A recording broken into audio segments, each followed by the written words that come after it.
The Great Hall of the Galactic Council was a circle of silver and light. It was so large that clouds sometimes formed. Near the high ceiling, in the center of the hall, stood the human delegation. There were only 5 of them, dressed in simple blue uniforms. Around them sat thousands of alien species. Some had scales, some had many eyes, and others were made of floating gas. None of them were smiling. High Chancellor Vale, a tall being with skin like polished gold, and 4 narrow eyes, looked down from his high seat. His voice came through the translation boxes, sounding cold and heavy. Humanity has broken the first law of the stars. Vale said, you were given the keys to space. You were given the star drives and the energy grids, but you brought your old ways with you. You built weapons that can crack moons. You altered your own genes to make your body stronger and faster. You refused to let the council monitor your digital minds. You are a virus of violence, and the galaxy will not catch your sickness. The leader of the humans was Ambassador Thomas Vance. He was an older man with gray hair and lines of tired worry on his face. He stood straight and did not look away from the Chancellor's glare. We built weapons because the outer rim is full of monsters that want to eat our children, Thomas said. His voice was calm, but it was loud enough for everyone to hear. We changed our genes because the planets you gave us were toxic and cold. We kept our minds private because a soul is not something you open for inspection. We have never attacked an innocent world. Silence, the Chancellor ordered. A loud hum filled the room as thousands of alien representatives clicked their claws and stamped their feet in agreement with the leader. The vote has already taken place. It is unanimous. The Terran species is hereby stripped of its membership in the Galactic Council. All trade agreements are canceled. All treaties are dead. You have 30 standard days to pull all your people back into your home sector. After 30 days, any human ship found in Council space will be destroyed without warning. You are cast out. Thomas looked around the massive room. He saw the faces of aliens they had saved from plagues. He saw species they had traded with for 100 years. Every single one of them looked away or stared with cold hatred. Humanity was entirely alone. Very well, Thomas said softly. He did not beg. He did not cry. He turned his back on the highest power in the galaxy and walked out of the hall. His 4 aides followed him, their boots clicking firmly against the silver floor. Journey back to Earth was quiet.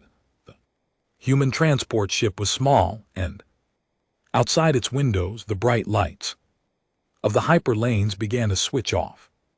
One by one, the Council was already blocking human access to the galactic travel network. They were forcing humanity back into the dark. When Thomas arrived on Earth, the world was in a state of quiet panic. The news had traveled faster than his ship. Leaders from every continent and city were waiting for him in the grand meeting room in Geneva. The screens on the walls showed millions of people gathering in streets, looking up at the sky with fear. Is it true? Asked General Marcus Cole. He was a large man with a deep scar across his neck, a memory of a border war with pirate forces. Did they really throw us out? Yes, Thomas said, sitting down heavily. They gave us 30 days. We have to bring back every miner, every scientist, every trader, and every tourist. If they stay past the deadline, they will die. But our sector is empty, cried President Elena Ruiz. the leader of the unified Earth nations. The solar system is crowded, and the 3 colony worlds we have near Sol are barely able to grow enough food. The Council deliberately gave us poor worlds. When we join them, if we are trapped here, our economy will crash. In 100 years, we will starve and fight each other for crumbs. Then we will not stay here, a new voice said. Everyone turned to look at the end of the table. A young woman stood up. Her name was Dr. Clara, the chief scientist of the Terran Advanced Physics Laboratory. She was young, but her eyes were bright with a fierce energy. What do you mean, Clara? Elena asked, leaning forward. The Council thinks they own the galaxy because they control the ancient network, Clara explained, pulling up a holographic map of the Milky Way. The map showed a web of bright blue lines connecting thousands of stars, but there were huge areas of the map that were completely black. They only travel along the paths left behind by the species that lived before us. They are afraid of the deep dark. They think that if a star does not have a council hypergate, it does not exist. The deep dark is full of spatial storms and dead zones. General Cole murmured, no ship can survive a jump into those areas. The gravity shifts will tear a hull apart. A council hull will tear apart, Clara corrected him, a small smile breaking through her serious expression, because their ships are built on old stolen technology that they do not truly understand. They just follow the recipe book. But we are humans. When the Council gave us bad ships, we took them apart. We figured out how they work. My team has been building something different. We call it the Void Engine. She tapped the table, and the map changed. A small red dot appeared far away from the Council's territory, past the edge of the known galaxy. It was a region known as the Perseus Veil, a place of thick dust, clouds, black holes, and violent radiation. To the Council, it was a graveyard. To Clara, it was something else. The Void Engine does not use the Council's hyperlanes, Clara said. It punches a hole directly through the fabric of space. It is dangerous, yes. It requires immense power, but it can take us past the Council's borders. It can take us to places where they will never dare to follow. The room became completely quiet. The leaders looked at the map, then at each other. The choice was clear. They could stay in their small corner of space, slowly dying under the eyes of a hostile galaxy, or they could leap into the terrifying unknown. How long to fit this engine onto our transport ships and colony fleets? General Cole asked. If we work 24 hours a day, using every factory on Earth and Mars, 3 weeks, Clara replied. Then do it, President Elena Ruiz said, her voice turning to steel. We will not wait for them to starve us out. We will leave on our own terms. The next 3 weeks were a time of human history that would be remembered for thousands of years. The old differences between nations vanished overnight. Factories in Asia, America, Europe, and Africa worked without stopping. Great colony ships, massive cargo haulers, and simple mining vessels were lined up in orbit around Earth and Mars. Thousands of engineers worked in space suits, welding the strange, bulky void engines onto the backs of human starships. On the 29th day, the solar system was quiet. The cities on Earth were dark because most of the power had been sent to the orbital shipyards. Billions of people had packed their lives into small bags and boarded the giant evacuation ships.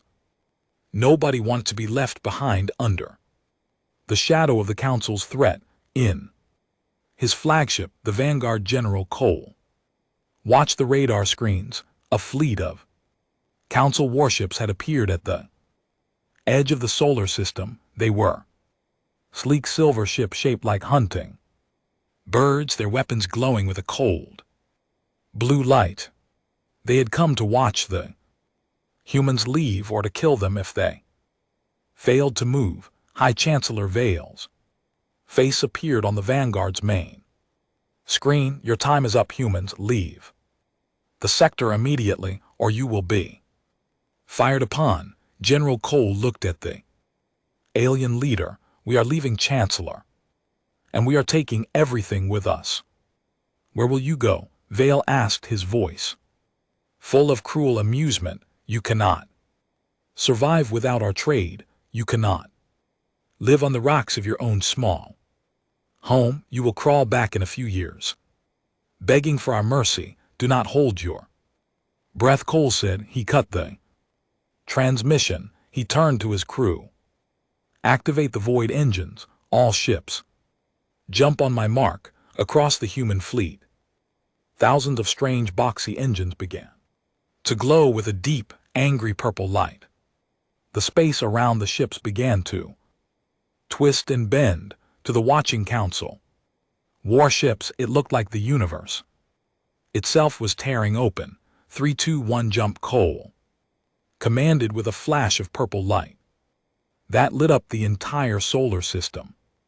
More than 10,000 human ships vanished at the exact same moment. They did not fly away down a hyperlane. They simply ceased to exist in that part of space. The Council warships scanned the area, but there was nothing left. No debris, no radiation trails, nothing. Humanity was gone. Inside, though the void, the journey was a nightmare of noise and color. The walls of the ships groaned. Under immense pressure, people held on to their seats, praying to whatever gods they believed in. Clara watched her instruments closely. The heat in the engines was rising rapidly, but the hulls were holding. Human steel was heavy, thick, and strong. It was not elegant like alien glass, but it did not break. For 3 days the fleet moved through the dark where time did not exist. Then, with another violent shake, the engines shut down. The window shutters of the Vanguard opened. General Cole looked out, his mouth falling open. In shock, Clara joined him, and gasping for breath. They were no longer in the dark. They were surrounded by beautiful glowing cloud of gold and green gas. But inside this cloud there were thousands of stars, and around those stars were worlds, hundreds of them, green and blue, rich with water and life, completely untouched. The dust cloud of the Perseus Veil had hidden secret paradise from the galaxy. My God, Cole whispered, it is beautiful, it is ours. Clara said, tears in her eyes. The Council didn't want us, so we will build our own home, and there in the deep dark where no alien dared to look, the kingdom of humanity began its first day. 10 years had passed since the great jump in the heart of the Perseus Veil.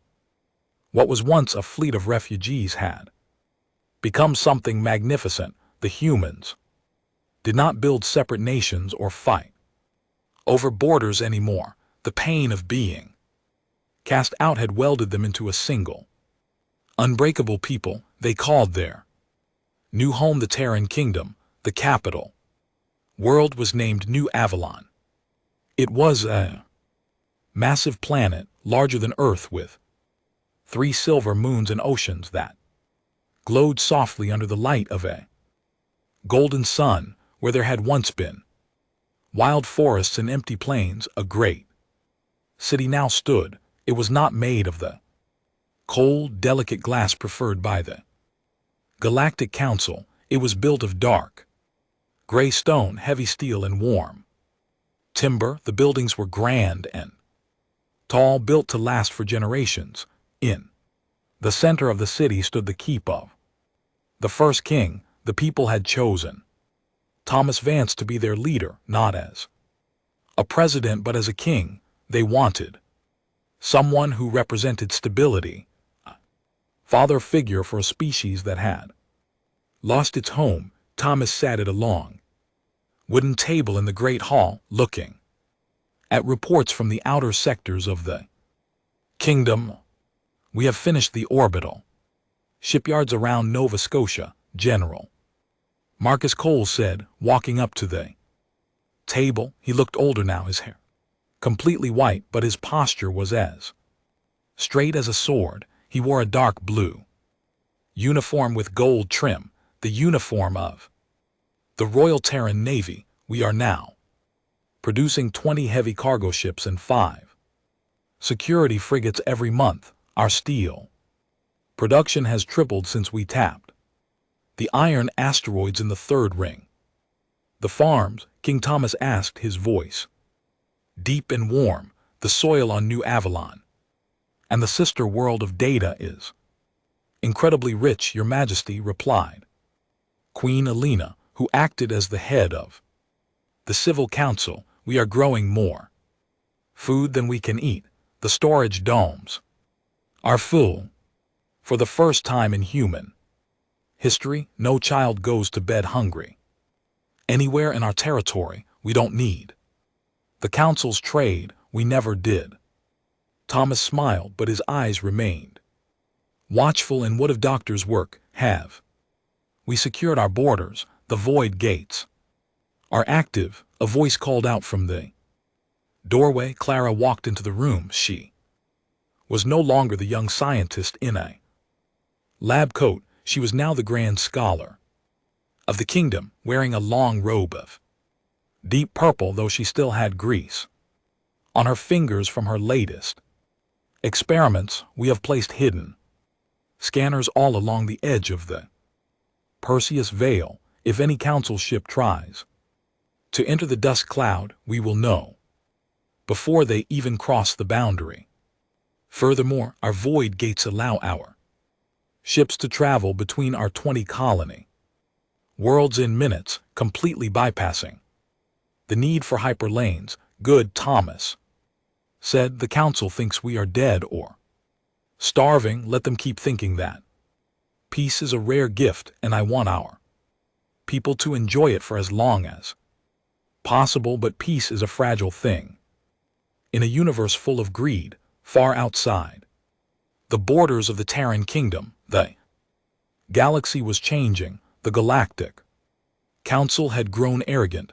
Without humanity's strong soldiers and clever engineers to protect the outer rims, pirate fleets and rogue factions had begun to attack Council trade routes.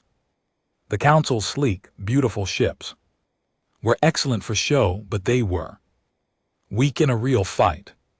One day a small, battered ship emerged from the thick dust clouds at the edge of the Terran kingdom. It was not a human ship. It belonged to the Krell, a lizard-like species that had once been friendly neighbors to humanity before the exile.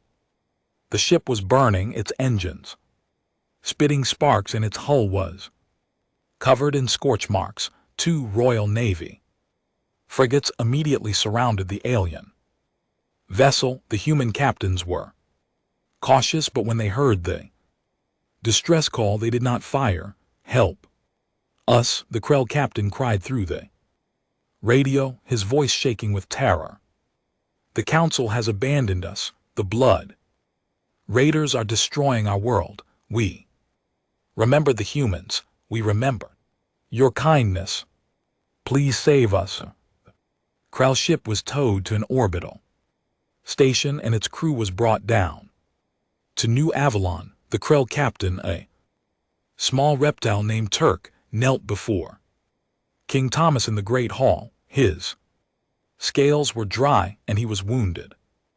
"Rise, Captain Turk," Thomas said, stepping down from his chair. "A guest does not kneel in the kingdom of man. Tell us what has happened. Turk stood up, his tail twitching with anxiety. After you were cast out, the council raised the taxes on all the smaller species. They said they needed more money to build deaf, but when the blood raiders, a massive pirate empire from the deep outer rim, attacked our world, the council refused to send help. They said our planet was not economically vital to the core worlds. They left us to die. My people are being taken as slaves. I remembered that humanity used to protect the weak. I risked everything to fly through the death cloud to find you. The great hall became dead silent. The human generals and advisors looked at each other. Many of them remembered how the Krell representative had voted to exile humanity 10 years ago. They had stood by and done nothing while humans were forced from their homes. Why should we help them? General Cole asked privately to the king, his voice low and harsh. They watched us leave. They did nothing to help us when we were cast out. Let the council fix its own mess. King Thomas looked out the high window of the hall, looking down at the beautiful, peaceful city of New Avalon. He saw human children playing in the streets below, safe and happy. If we leave them to die, Marcus, then we are no better than the council, Thomas said softly. The council cast us out because they feared our nature. They thought we were monsters. If we act like monsters now, then they were right. We did not build this kingdom just to hide in the dark while the universe burns. We built it to be a beacon of light. The king turned back to Captain Turok. The Terran kingdom will help you, Captain. We will show your people and the galaxy what happens when you ask humanity for aid. General Cole sighed, but a fierce smile grew on his face. Well, boys, it looks like we are going to war. Let's see how our new toys work. For the past 10 years, humanity had not just built farms and cities.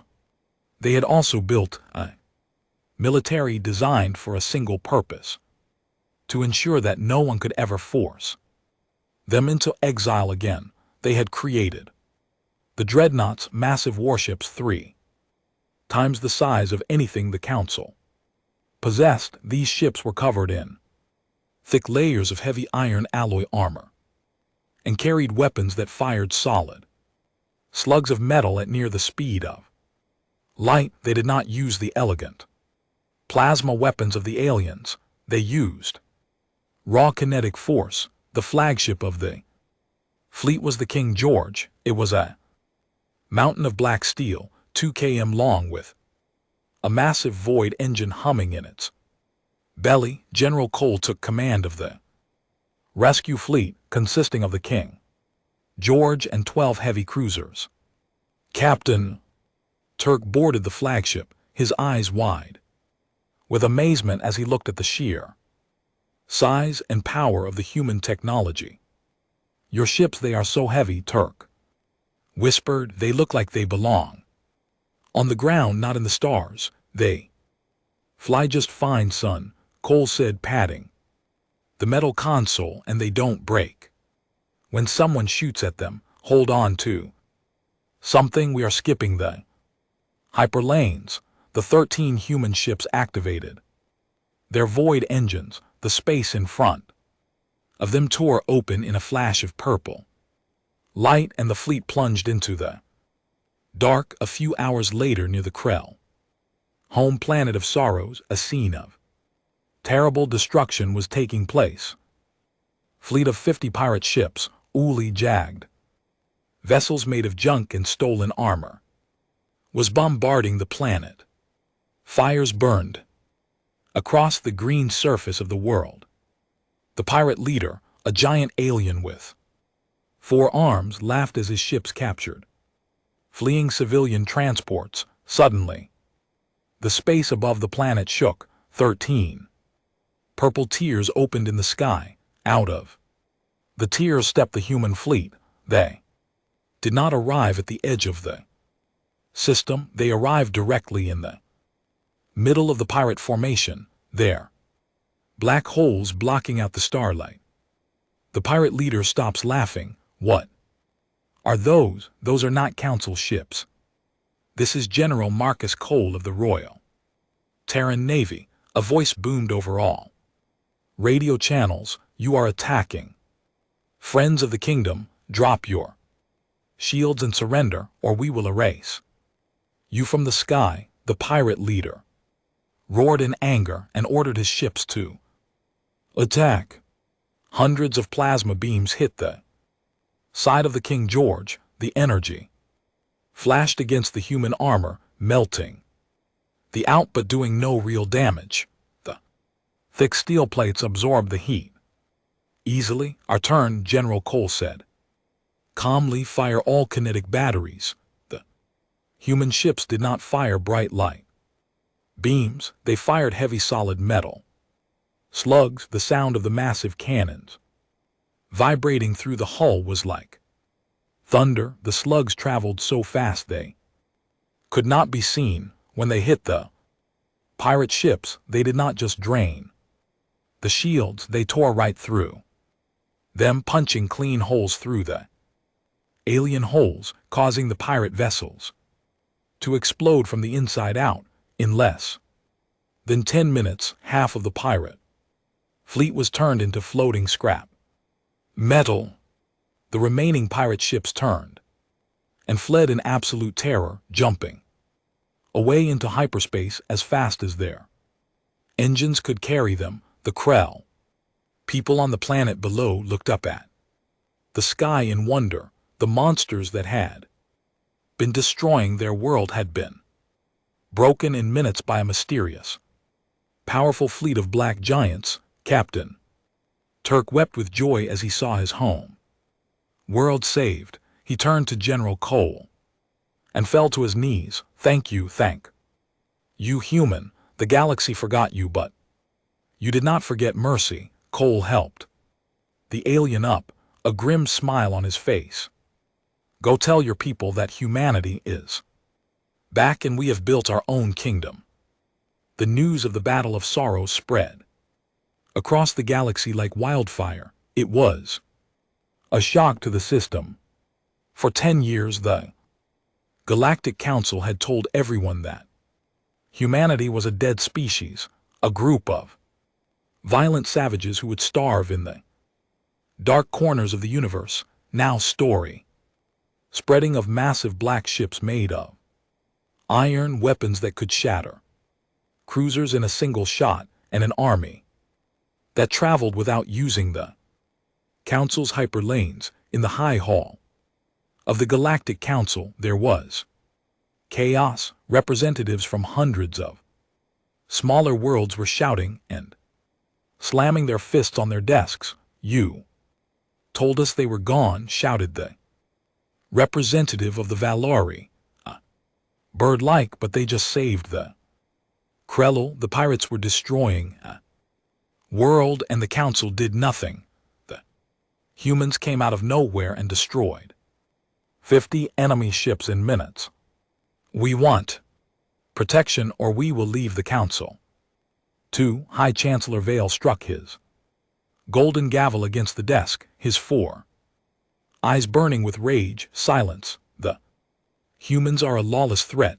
They are using forbidden technologies. They have built an illegal military. We do not know where they are hiding, but we will find them and we will finish what we started 10 years ago. But behind his angry words, Vale was terrified. The Council's spies had brought him pictures of the human dreadnoughts. They looked like mountains of steel. The Council's sleek, elegant ships were built for speed and beauty, not for enduring the brutal kinetic pounding that the humans used. While the Council argued, the Terran kingdom was growing. The Krell had officially asked to join the kingdom. They did not want to be subjects. They wanted to be allies, King Thomas Vance welcomed them with open arms. He did not force them to change their culture or give up their laws. He only asked for two things: free trade and a promise to help protect each other. Soon other small species began to send secret messages into the Perseus Vale. The Valeri, the Griffith, and the small aquatic species known as the Omar all sent secret ambassadors to New Avalon.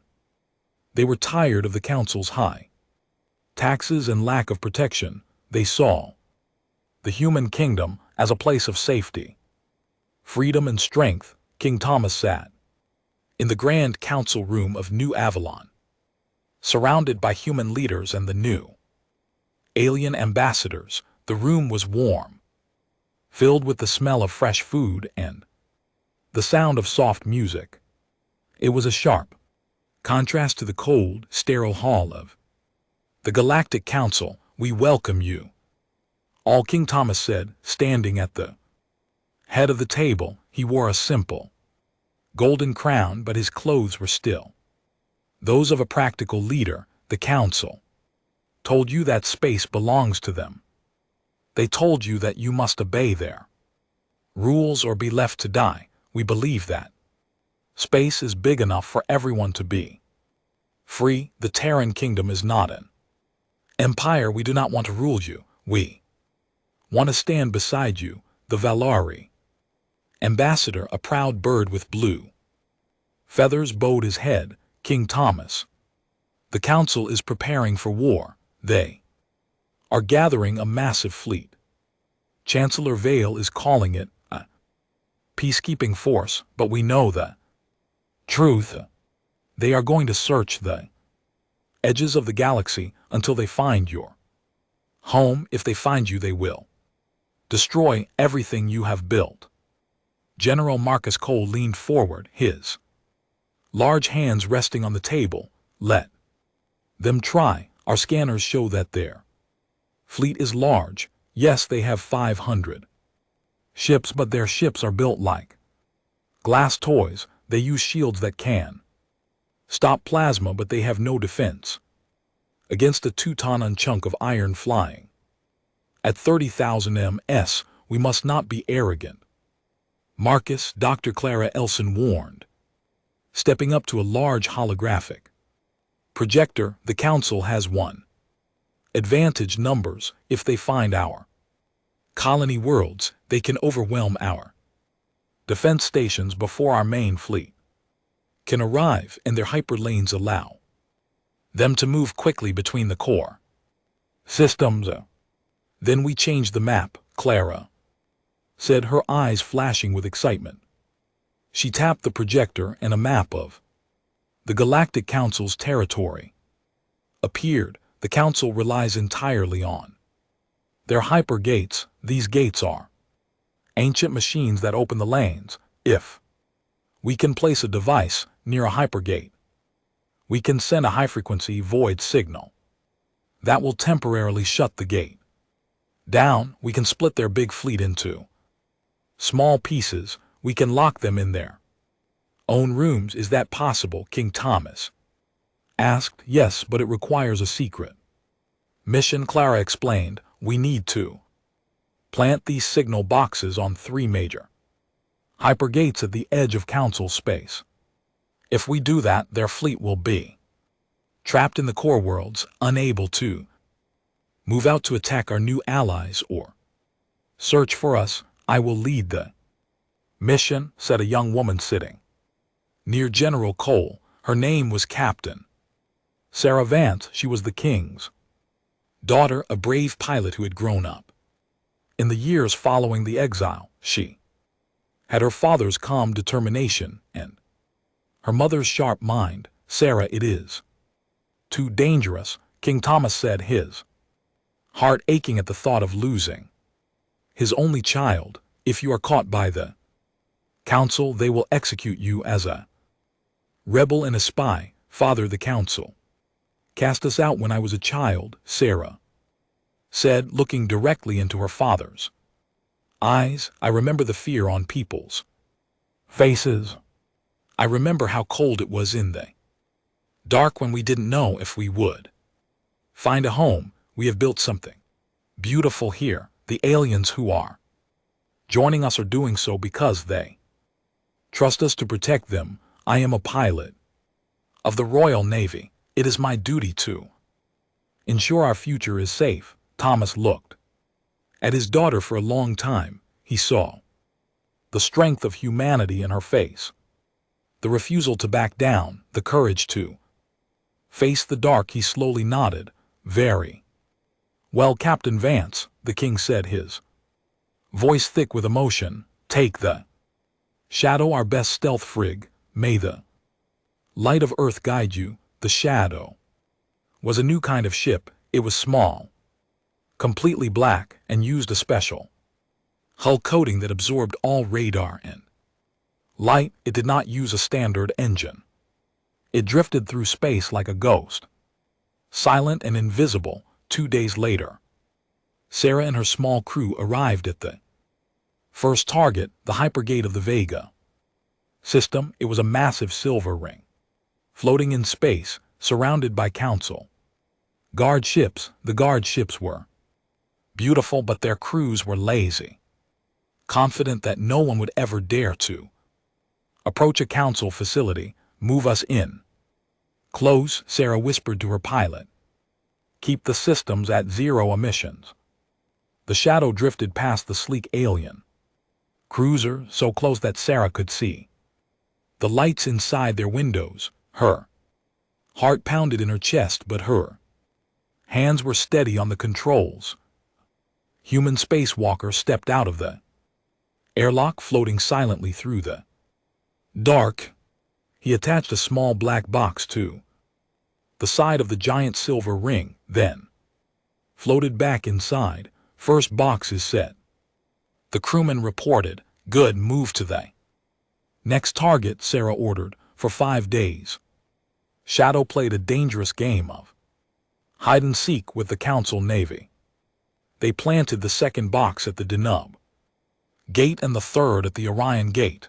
It was a perfect operation, done without firing a single shot or raising a single alarm. However, as they were turning to leave the Orion system, a sudden solar flare from the nearby star flashed across space. The massive burst of radiation blinded the Shadow stealth sensors for a few seconds. On the radar of a nearby council cruiser, a small blip appeared. Alert, unknown vessel detected, the alien captain shouted.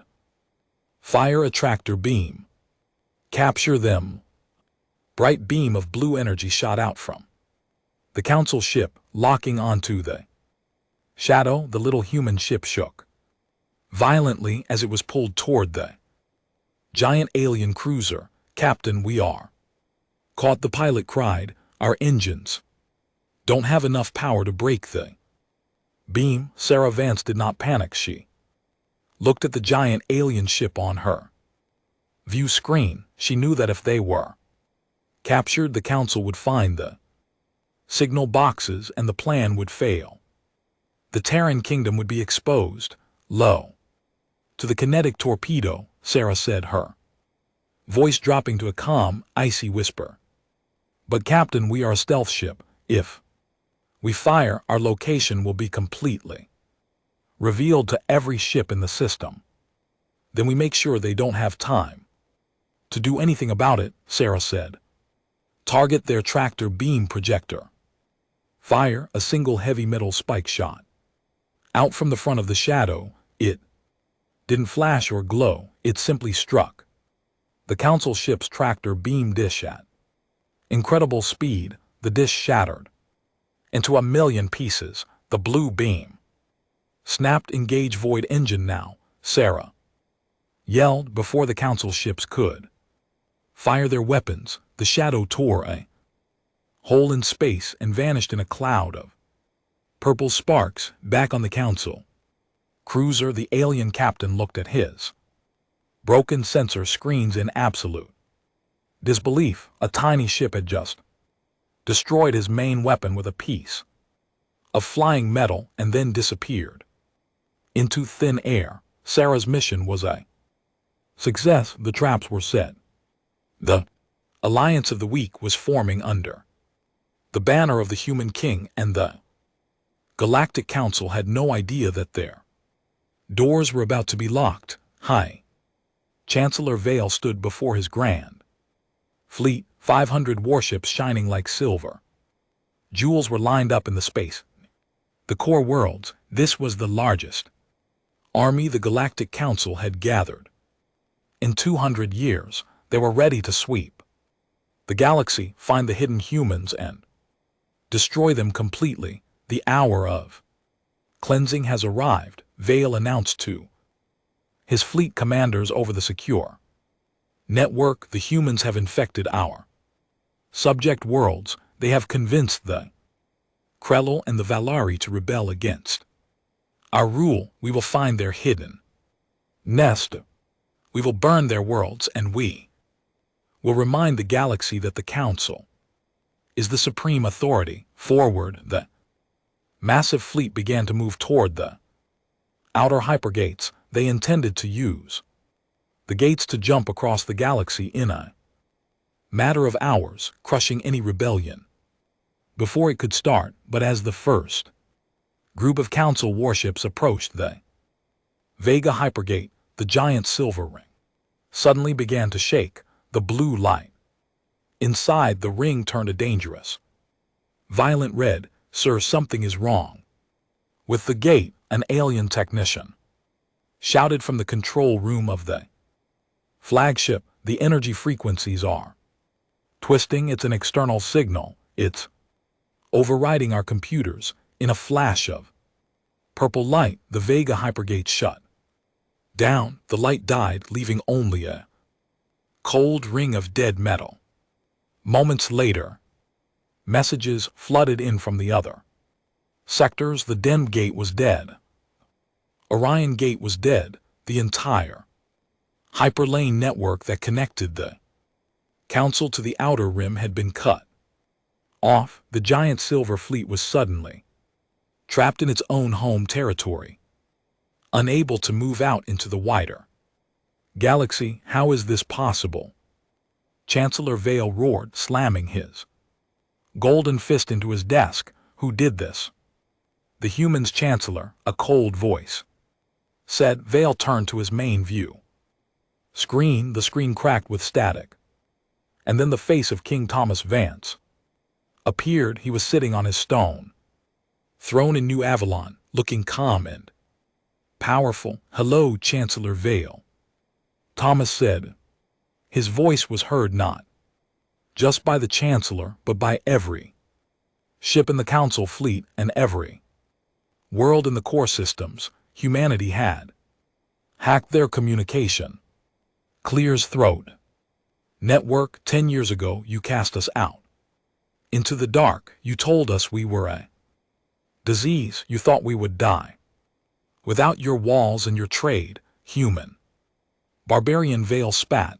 You have committed an act of war. We will hunt you down. You cannot hunt anything, Chancellor, Thomas replied smoothly. We have locked your doors. Your fleet is trapped. For 10 years, you ignored the outer worlds.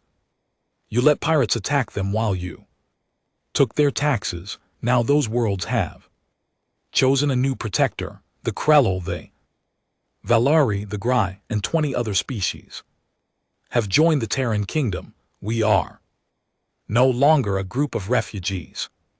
We are an empire of free peoples. You are nothing but thieves and monsters, Vale screamed. We are humans, Thomas corrected him, and we protect our friends. If your fleet stays in the core worlds, you will live. But if you try to fix those gates, or if you send ships into the outer rim, we will meet you in battle. The age of the Council is over. The screen went black. Chancellor Vale was shaking with rage. His pride could not accept this humiliation. To be locked away by a species he considered to be animals was too much to bear. Bring the engineering Ship's Vale ordered, use all our power to force the Vega gate open. I don't care if it blows up, we are going to war. It took the council 3 days of intense work and massive power consumption to break the human signal box on the Vega gate. The ring flared back to life, but its energy was unstable. Vale did not care. He ordered a force of 200 warships to jump through the gate immediately, heading directly for the sector where the human ships had been spotted during the rescue of the Krell. When the council fleet emerged from the hyperlane near the Saurus system, they found that the humans were already waiting for them, but it was not a small rescue fleet this time. It was the full might of the Royal Terran Navy. 50 human dreadnoughts stood in a wall of black steel. Behind them were hundreds of cruisers and frigates provided by both humanity and their new alien allies. The Krell and Valeri ships flew alongside the human giants, their flags waving proudly in the starlight. In the center of the human line was the King George, commanded by General Marcus Cole, and beside it was the Vanguard with Captain Sarah Vance at the helm. The council fleet commander, an arrogant admiral named Kalen, looked at the human formation. He saw that they were outnumbered 4-1 by his sleek advanced ships. They think their big iron boxes can save them. Admiral Kalen laughed.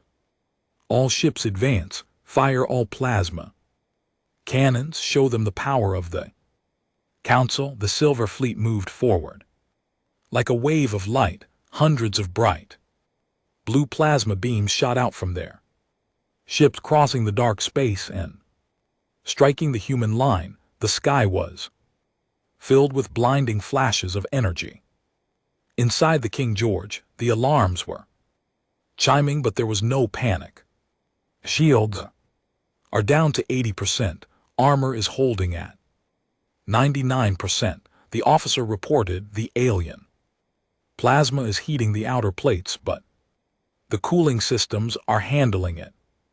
General Cole sat in his command chair, calmly chewing on a piece of dried tobacco. He waited until the council fleet was in close range, close enough that he could see the individual silver hulls. All right, children, Cole said into his microphone. They've had their fun. Let's show them how we do things in the kingdom. All ships released the thunder. The human dreadnoughts opened their main battery ports. These were not light weapons. These were massive electromagnetic rail guns running the entire length of the giant ships.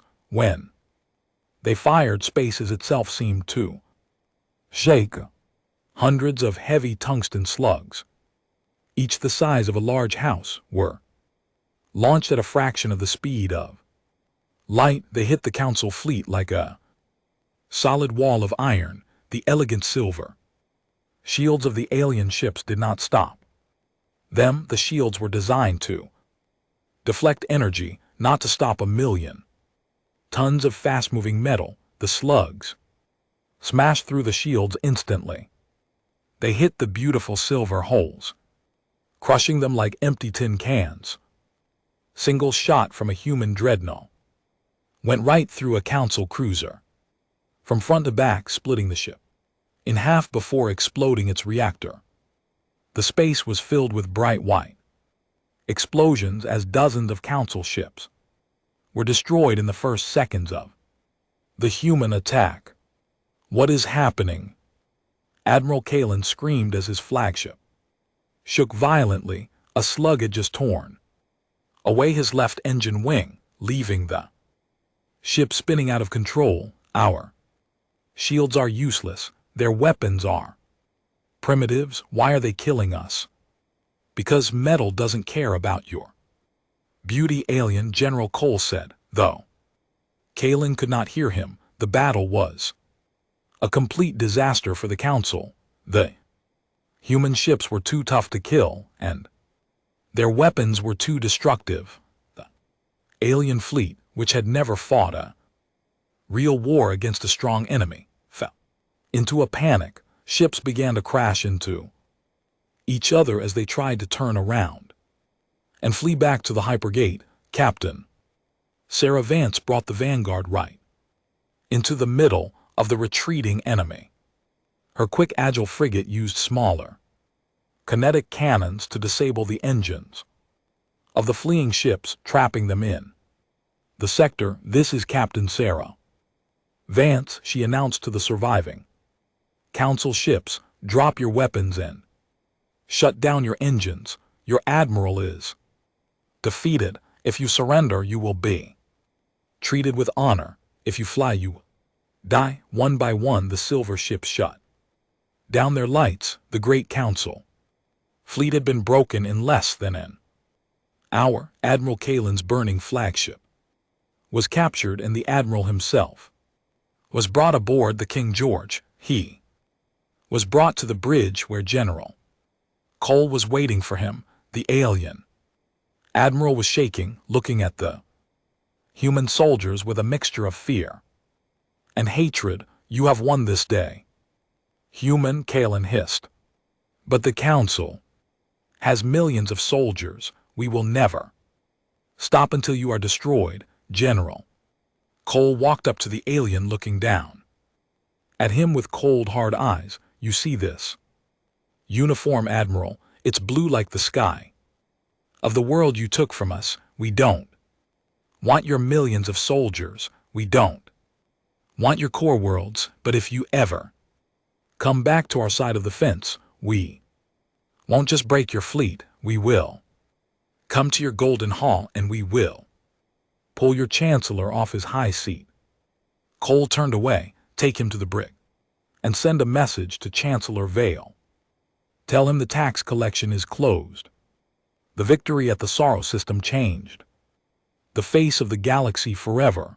The Galactic Council was no longer the supreme power. They were now a frightened old regime, locked behind their broken hypergates while the outer rim of the galaxy celebrated its freedom. That the smaller species no longer feared the gold and silver of the core worlds. They looked to the deep dark of the Perseus Veil, where the black dreadnoughts of humanity kept the peace. On New Avalon, the day of celebration had arrived. It was the 10th anniversary of the Great Jump, and the victory over the Council fleet had made it a historic event. The streets of the capital city were filled with millions of people.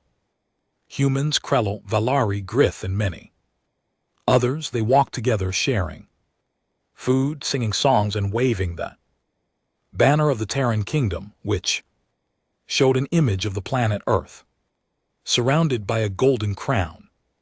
Inside the keep of the First King, a grand ceremony was taking place. The Great Hall was filled to capacity. King Thomas Vance stood at the end of the hall wearing his royal robes. Beside him stood Queen Elena, General Marcus Cole, and Dr.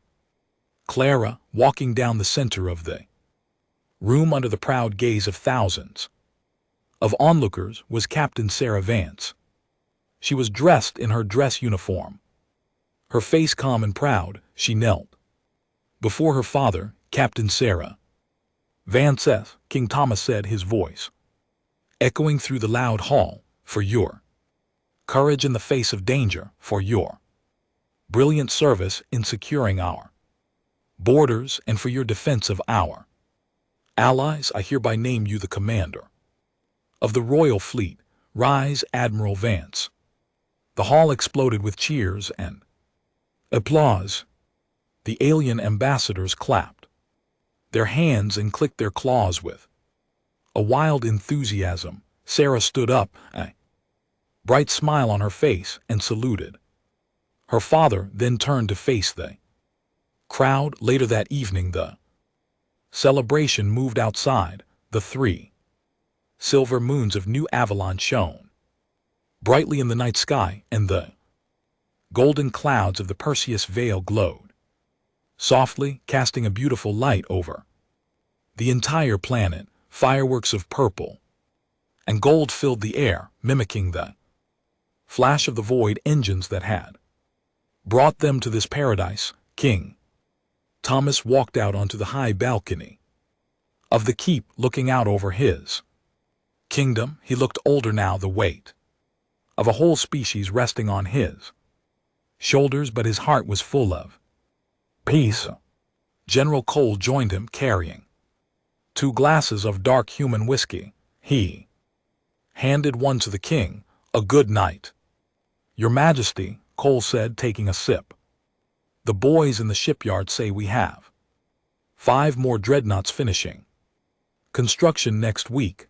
The Allies are sending their own young people to train in our mines. We are building a combined fleet. It is more than I ever dreamed of," Marcus Thomas said, looking at the happy crowds below. "When we were standing in that silver hall in the council core being told that we were trash, I thought it was the end of human history. I thought we were going to die in the dark. Humanity doesn't die in the dark," Thomas Cole said with a small laugh. "We just build a bigger flashlight. The council thought they could break us by taking away our home. They forgot that home isn't a place. It's the people, it's the spirit." Clara Elson walked out onto the balcony, holding a small electronic tablet. She looked up from her screen, a warm smile on her face. "Your Majesty, I have some interesting data from our long-range scanners." "What is it, Clara?" "More council ships?" Thomas asked, his eyes narrowing slightly.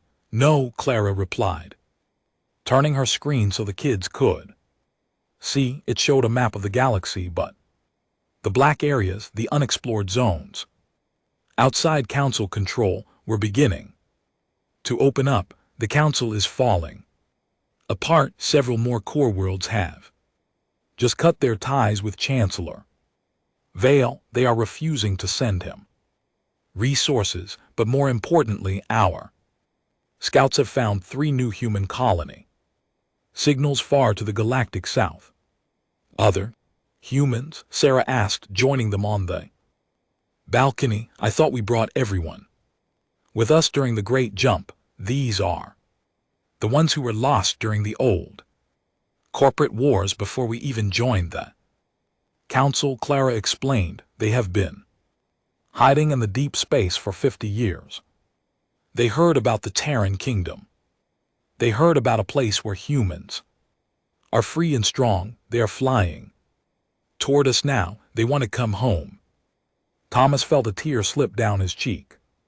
He looked up at the stars, at the beautiful wild galaxy that had once been so hostile to his people. "Let them come," King Thomas said, his voice filled with a powerful pride. "Tell our fleets to meet them at the border. Give them an escort of honor. Let every human know, no matter how far away they are, that they have a kingdom now, a kingdom that will never abandon them." Down in the streets, the music played on. The human children and the alien children ran together through the parks, looking up at the beautiful fireworks. They did not know the fear of the old days. They did not know what it felt like to be banned or cast out or told they were not good enough. They only knew the safety, the warmth, and the heavy iron protection of the Terran Kingdom. Humanity had been thrown away by the stars, but they did not cry and they did not beg. They went into the deep dark. They conquered the void and they built a kingdom of their own.